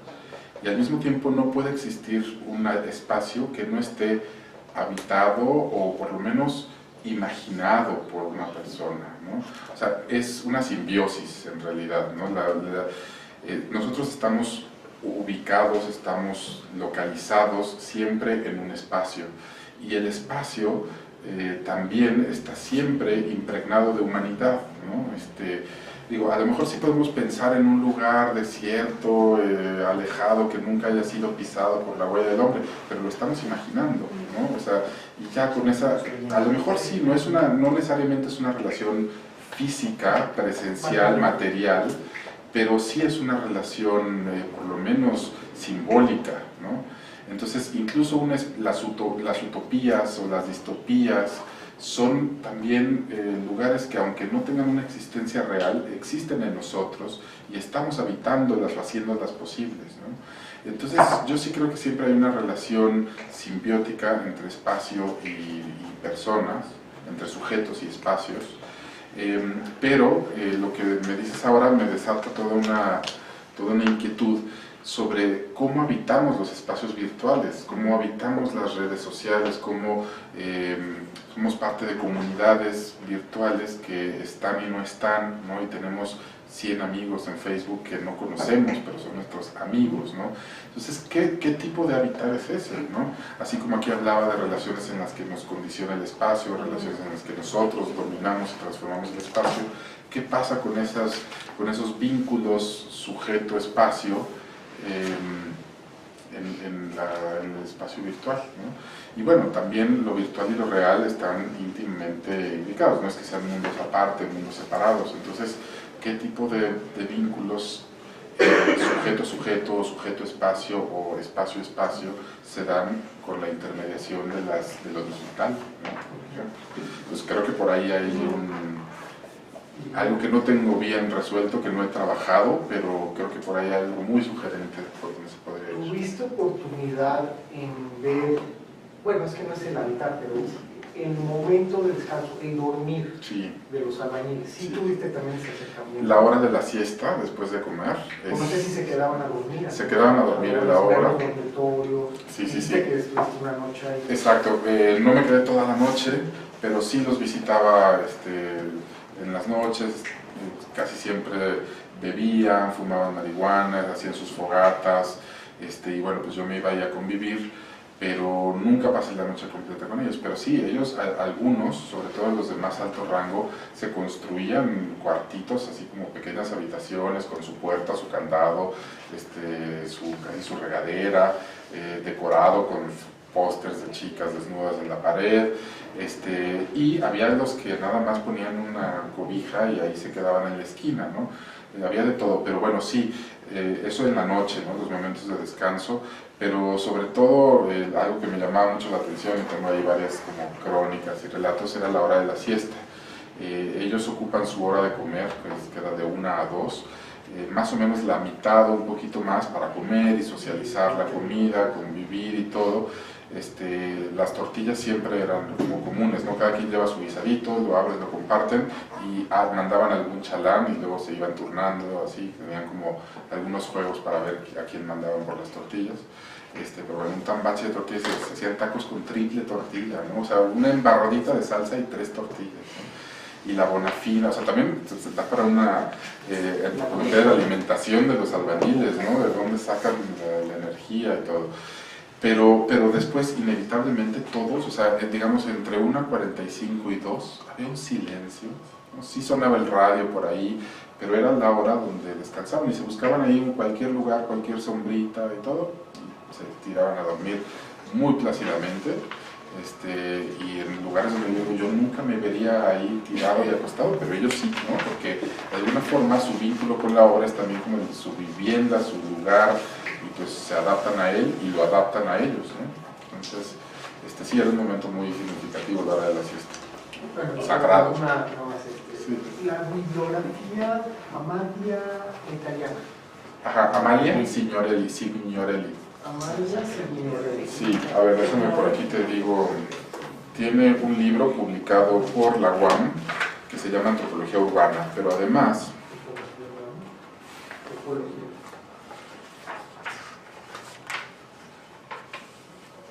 Signorelli. Bueno, yo sobre todo me basé en una conferencia que fue a dar a la UAM, que está inédita, pero tiene un libro que se llama Antropología Urbana. Pero toda esta cuestión del habitar y de las modalidades del habitar, más bien les escuché en una conferencia. Pero bueno, tengo por ahí las notas y están en la tesis bastante, digamos, transcritas y comentadas, interpretadas. Entonces, no estoy seguro de que haya pasado al libro, porque hay muchas partes que quité, pero bueno, si acaso te interesa y no está en el libro. Ah, pues tú tienes el libro ya. Bueno, y también la tesis con todo gusto la compartimos. Muchas gracias. Muchas gracias. ¿Alguien más por ahí quiere hacer algo? A ver. Bueno, son dos cosas. Lo primero es que me pareció sumamente interesante el tema de las tipologías de las relaciones. Y cuando veía las imágenes y les ibas contando, me preguntaba cómo podríamos verlas en la ciudad, ¿no? Me imaginaba de pronto así como una foto de una persona en el metro, así súper constreñida por el espacio y la gente. Y eso también me llevaba como a la reflexión de que estas tipologías de la relación actores-espacio tienen que ver también, digamos, con el actor, con el tipo de actor, ¿no? Entonces, lo podía ver en el tema de la obra muy evidentemente, cuando hablabas del trabajo que les tocaba, por ejemplo, los ingenieros. Seguramente a un ingeniero pocas veces le tocaba estar constreñido en un espacio, no sé, me imagino. Sí, claro. Me parece sumamente interesante poder llevar esto al cómo habitamos los diferentes tipos de actores, las diferentes tipologías en que se habita el espacio. Tiene una dimensión política inevitable, ¿no? Digamos, los que están metidos en el... por mucho tiempo, y esto fue algo muy curioso, que ni siquiera los ingenieros tenían previsto, cuando empezaron a excavar para hacer los cimientos, había un charco de agua, o sea, un agua constante, que por más que tenían una bomba constantemente sacando el agua, volvía a aparecer, ¿no? Y bueno, ahí yo lo veo más como un poco con humor, decir, bueno, es que el agua de Tenochtitlán, que no es que se niega a ser desecado, ¿no? Y que en todas las obras de la colonia pasaba más o menos lo mismo.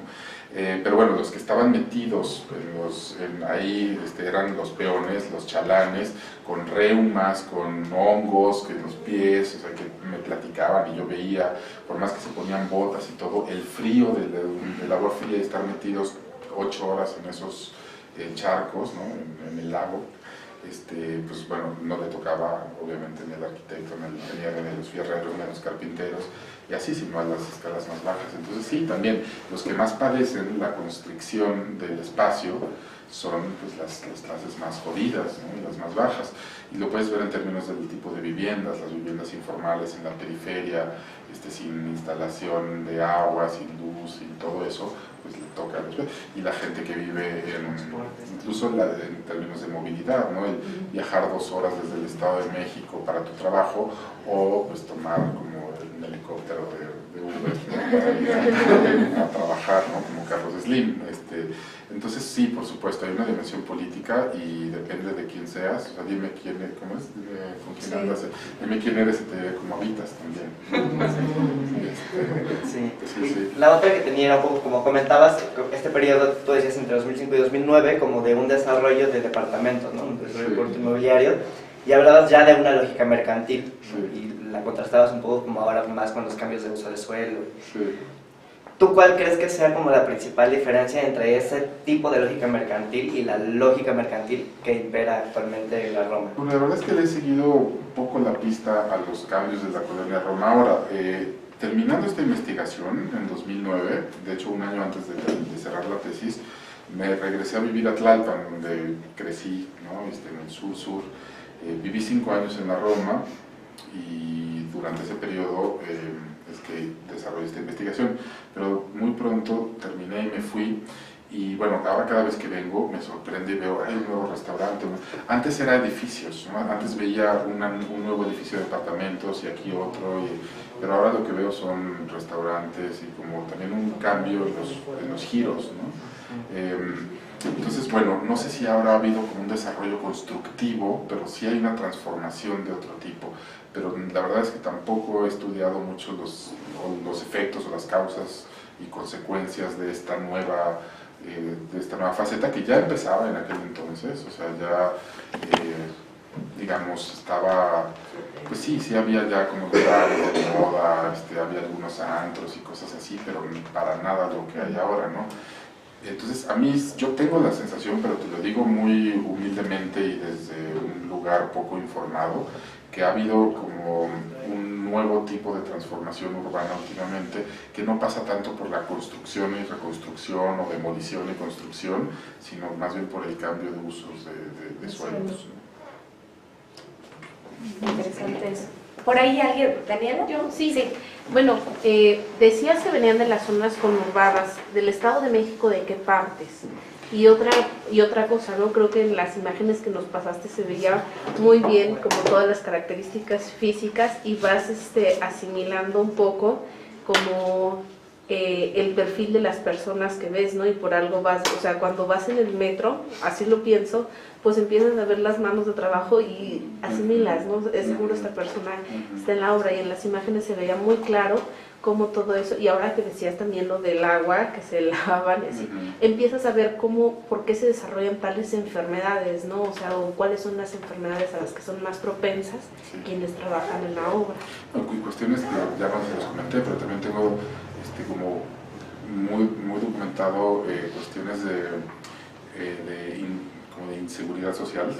O sea, por ejemplo, accidentes que pasaban, a un cuate se le clavó un clavo que le traspasó la suela y no solamente no respondieron por él, sino que todo el tiempo que estuvo incapacitado pues no podía trabajar y nadie le pagaban y andaba sufriendo muchísimo, ¿no? Pero bueno, perdón, esa no era tu pregunta. ¿De qué zonas? Mira, había un grupo, que además es muy curiosa la analogía, pero que venían de un lugar muy cercano a Tlacomulco, en el Estado de México, y yo les llamaba el grupo Tlacomulco. Y viajaban, se juntaban todos los domingos en la madrugada para estar aquí el lunes a las 7 de la mañana y se regresaban el viernes, en la tarde, terminando su jornada, se regresaban a su casa. Entonces, bueno, esos son como a los que más seguimiento le di. Y eso también hace muy interesante a la figura del albañil como un personaje híbrido entre lo urbano y lo rural, ¿no? Traen campo a la ciudad y llevan ciudad al campo, ¿no? Son como también vehículos de urbanidad muy interesante, ¿no? Y muchas de las cosas que aprenden ellos en las obras las aplican en sus casas al construir. ¿No? Había uno que dice que había construido una casa, ya no me acuerdo de quién, de algún actor famoso, ¿no? Y que le instalaron un lavabo de ónix y no sé qué, y él en su casa se había encontrado una piedra parecida y en su casa estaba poniendo un lavabo de ónix como la casa de Emanuel, o no me acuerdo de qué cantante. Pero bueno, también venían muchos de estos conjuntos, de estos grandes desarrollos habitacionales, Chicoloapan, Izcalli, y más lejos, no sé, no me acuerdo, por ahí aparecen las referencias en sus como perfiles de vida, pero sí, ya me decían que después de Tlaxcala ya más bien se iban o a Acapulco o a otros lugares donde incluso pagan mejor, pero hay como un radio, yo creo que se podría, si pones la Ciudad de México en el centro, hay un radio de no sé cuánto, pones 100 kilómetros a donde todavía les conviene venir a la ciudad y si no ya se van a otros centros urbanos grandes. Pero sí, aquí hay muchísimos del Estado de México, de Puebla, del Estado de México, Puebla, Tlaxcala, pues básicamente, ¿no? ¿Y la edad más corta, o sea, como el que...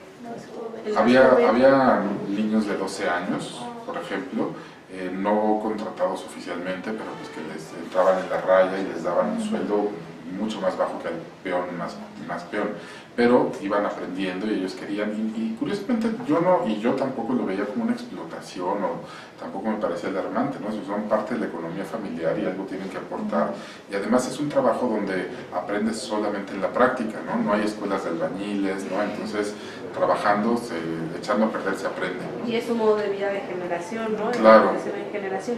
¿Y trabajaban de lunes a viernes? Pues sí, sí, ellos eran también muy informales, o sea, iban y venían, ¿no? A veces eran el hijo de un trabajador que aunque no le pagara nada, pues él quería que fuera aprendiendo y era su manera de transmitir el conocimiento y de enseñarle, ¿no?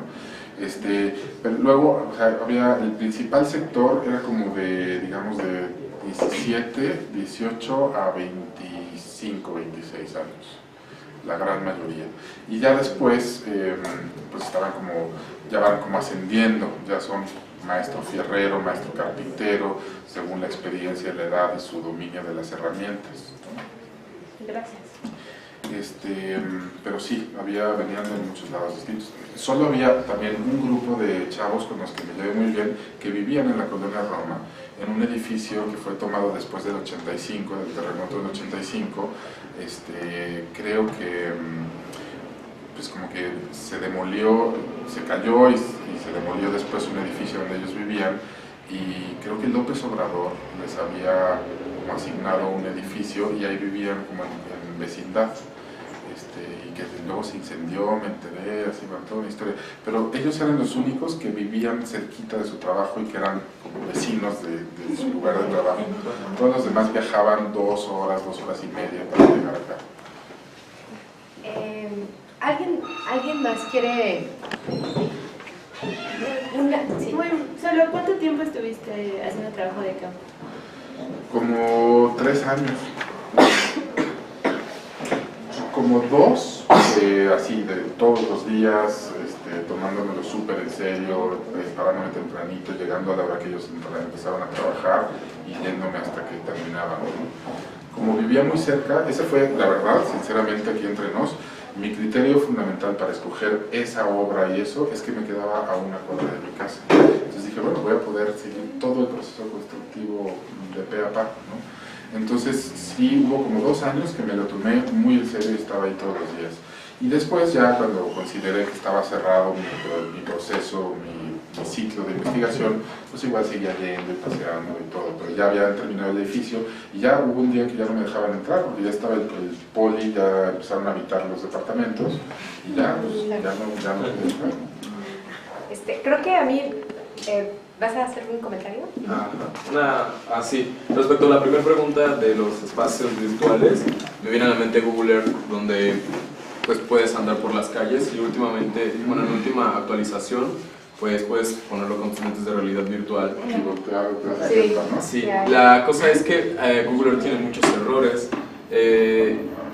Google Earth pone como los cimientos y los usuarios los van moldeando, digamos, dándole forma a los edificios, a las esculturas, a todo lo que se encuentre, los árboles. Entonces cuando hay zonas donde no se actualizan o donde nadie las moldea, pues presenta muchísimos errores. Por ejemplo, todos los puentes los hace como muros. Entonces, por ejemplo, ahí es imposible cruzar, ¿no? Tan solo, bueno, también es muy imaginario, digo, pero ya en el hecho de tú ir andando en el celular, en la computadora, pues es un espacio totalmente intransitable. También hay, no sé, espectaculares que se deforman, las esculturas, los edificios, se hacen ventanas. Entonces, pues sí, digamos que como tiene la referencia a la realidad real, la realidad virtual entonces se hace como un poco imposible. O sea, sí es un espacio que claramente puedes andar, puedes dar la vuelta, puedes ir arriba, abajo, pero también no puedes transitarlo. Y una pregunta que tenía es respecto a los materiales de los albañiles, ¿cómo los tratan? O sea, ¿cómo es su relación con la madera, con los fierros, con las cosas en sí?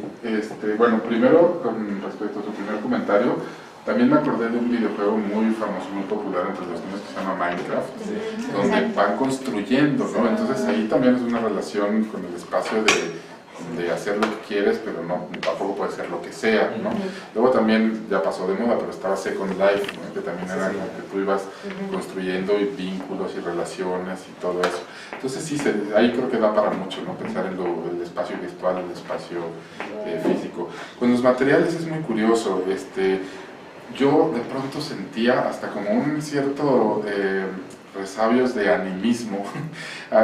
Una frase que me llamó muchísimo la atención, que una vez que estaban metiendo unas varillas muy largas que no pasaban y que sabía como que moverlas, decía, no, quiere para acá, la varilla quiere que la jales para acá, ¿no? Entonces decía como que hasta les asignan, bueno, y esto también lo vinculé con la teoría del actor Red. Hay un sociólogo francés que se llama Bruno Latour, que tiene varios libros, pero uno que se llama Reensamblar lo social, Introducción a la teoría del actor Red, donde habla de las redes de actores que entran en contacto. Él dice, lo social no existe así como a contracorriente de la teoría sociológica clásica, desde Durkheim hasta nuestros días.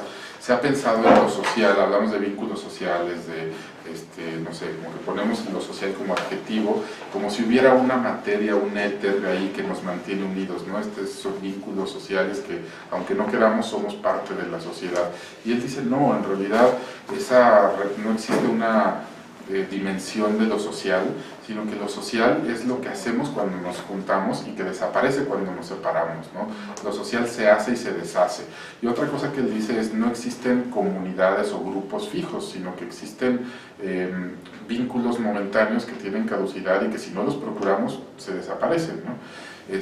Entonces, y otra parte muy interesante de su teoría del actor Red es que también lo que él llama actores no humanos forman parte de nuestras redes sociales. Y se refiere a actores no humanos con animales, plantas, el espacio físico, los materiales y todo.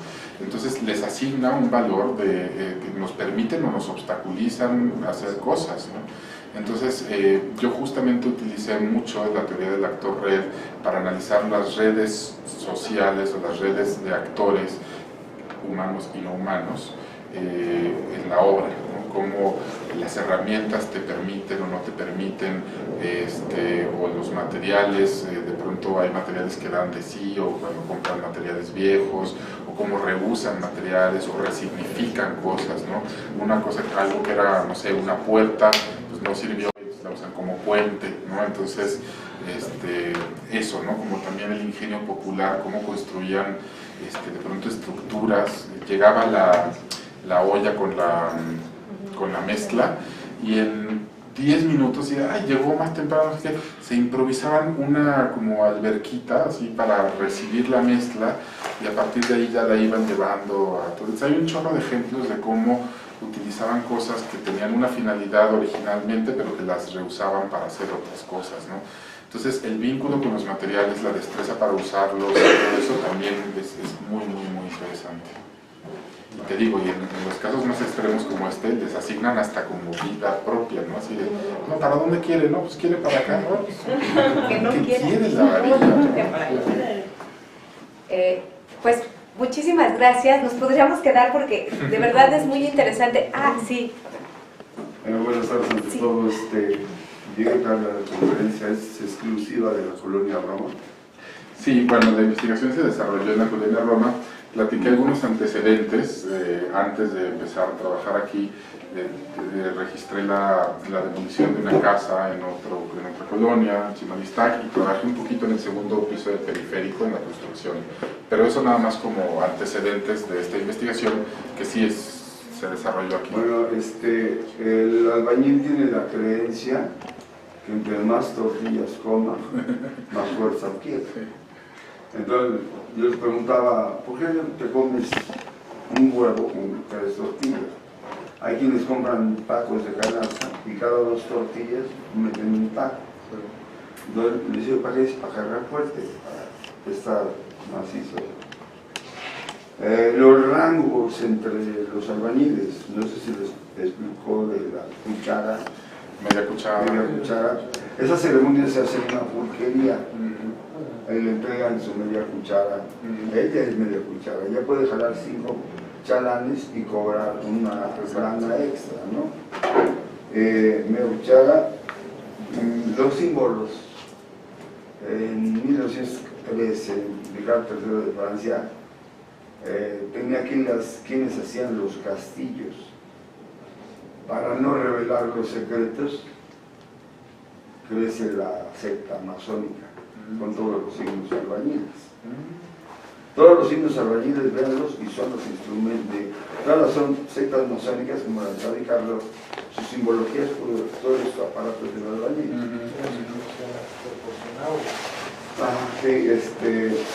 Bueno, conocieron el Empire State por causa de protección. El 70% eran indios navajos. Bueno, no le tenían miedo a las alturas. Cuando presentaron el presupuesto del Empire State, varilla, acero, cemento, todo lo necesario, hasta abajo había un número 43 con una suma enorme. Y el arquitecto vio, le dijo, oye, ¿este 43 qué es? Y esta suma sí dice, mira, como vamos a devorar el espacio a las nubes, vamos a arrancarle espacio a las nubes, por ser, son por lo menos 43 se van a morir. Pero a veces en frío, ya no son como nosotros latinos, ojalá no nos pase nada, que Dios nos cuide, X, ¿no? Entonces, decía, aquí también van a hacer construcción, pero no lo publican. Así, mira, vamos a hacer otro permiso. Lo siento, pero toma este número. Por lo menos 20 se van a morir. Por las alturas, la seguridad, X cosa.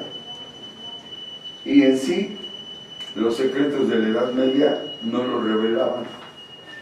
puesto que era la mezcla con la que hacían los castillos, masa, masón, mezcla, grava. Qué interesante. Sí, eso es lo que yo les quería intentar decir. Perdón que lo interrumpa. Masón en francés significa albañil. Sí, sí. Ya, En inglés también se dice así. Christine en alemán. Sí, sí. No, pues eso es fascinante. No hago esta, digamos, reconstrucción tan atrás en el tiempo, pero bueno, sí hay algunas cosas muy interesantes como pues, este conocimiento que ellos adquieren, que solo se adquiere en la práctica y en la transmisión oral, ¿no? También hay en las grandes obras siempre como el mito de que toda obra requiere o demanda de una muerte para mantenerse. Lo de las jerarquías, hago toda una tipología de los diferentes escalafones. Y bueno, también ahora que hablaba del Empire State me acordé de otra gran construcción que me sirvió como metáfora para entender la necesidad de estar todo el tiempo renovando, construyendo y reconstruyendo. El puente Golden Gate en San Francisco es un puente que requiere constantemente por la sal de estarlo pintando para que conserve el color rojo, ¿no? Brillante. Y hay un equipo de pintores que empiezan en un extremo y cuando llegan al otro extremo ya tienen que volver a empezar. Y eso me parece así como una imagen que también podríamos usar como analogía de nuestra ciudad. Es una ciudad tan grande, tan compleja, que cuando acabamos de reparar un bache por aquí, ya hay otro por acá, y cuando se acaba de construir un edificio aquí, ya hace falta otro, y así, ¿no? Es como una labor permanente. Nada más una observación. Hay un nuevo edificio de la lotería que está en forma de triángulo. Es una copia exacta de un edificio que está en Lexington, en Kentucky. Entonces hicieron tiendas departamentales, nada más que allá es de veras, ¿no? Y un muchacho, como lo veo aquí, un joven, vio el edificio y dijo, esto se va a caer. Y le habló al arquitecto, se va a caer, diga lo que digas, usa todas sus teorías, usa las matemáticas al máximo, el cálculo, se va a caer. Entonces calcularon otra vez y sí se iba a caer, no tenía ningún daño. Entonces tuvieron una plataforma enorme de acero para que hiciera esto, y ya no se cayó. Por eso casi no está habitado el edificio de aquí de la nueva lotería, porque sí se va a caer. Por eso casi no está habitado, porque tiene una forma triangular. No hay una forma, al contrario, son tres flancos por el cual el aire lo puede llegar, y los tres son frentes. Entonces, digo, las dos construcciones del mundo, sí. La base es el albañil y las creencias son ellos. Y es el menos acreditado, ¿no? No, claro, como hormiguitas, ¿no? Los vemos y además todos son iguales, pensamos que todos, ni nos preguntamos cómo se llaman o de dónde vienen, o sea, como que nada más son sí, una masa obrera. Me enseñan a cargar el bote de la mezcla. No lo tienes que levantar, si no te empardos, te da, subirlo, si no, despedirse el 90%. Y son pocas las obras en el cine, en la literatura, que les dan su lugar, ¿no? Bueno, Vicente Leñero era arquitecto, y la adaptación al cine de Jorge Fons, de Los Albañiles, también es buenísima, ¿eh? Se las recomiendo. Si no la han visto, estoy seguro de que, bueno, tanto Leñero como Fons se tuvieron que aventar un clavado en las obras para... Hay un albañil en la historia, que fue mordido, en París, un perro mordió a una niña y él llegó con una barreta y mató al perro, pero el perro lo alcanzó a morder a él. Entonces el señor Franz Luis Pasteur le dijo, mira, la única forma que pruebes es esto. Le dijo, primero es una vacuna antirrábica. Le dijo un albañil, y yo le dije, no fue ni esto ni lo otro. Y sucedió en la JUE 33. Yo la mordió y el Pasteur probó y sí dio resultado, 40 veces. Y de ahí, para arriba, para la industria de productos, Muy bien, oigan, gracias por sus comentarios, de verdad muy enriquecedores. Pues a nosotros muchísimas gracias por venir, Toño. La verdad es muy interesante. Lean la tesis, lean el libro y bueno, pues tengo la confianza de si queremos seguir platicando contigo, invitarte, platicar, digamos, como más a detalle el trabajo. Creo que el trabajo de campo con unos sujetos tan otros, de pronto sí implica todo este ejercicio, y me parece que el albañil puede ser, digamos, para los que nosotros estamos haciendo trabajo con gente que reproduce temas de patrimonio material, también tiene que ver un poco con unos muy otros, que de pronto hay que comprender cómo producen y reproducen su vida, sus valores, etcétera, etcétera. Entonces, bueno, pues es gran aprendizaje lo que hemos tenido aquí contigo, Toño, y te agradezco de verdad muchísimo. No, yo también aprendí mucho de ustedes, y son sujetos muy otros, pero también son muy cercanos, familiares, cotidianos, están en todos lados, pero no los vemos. Claro. Pues eso, la lección. Gracias. Gracias.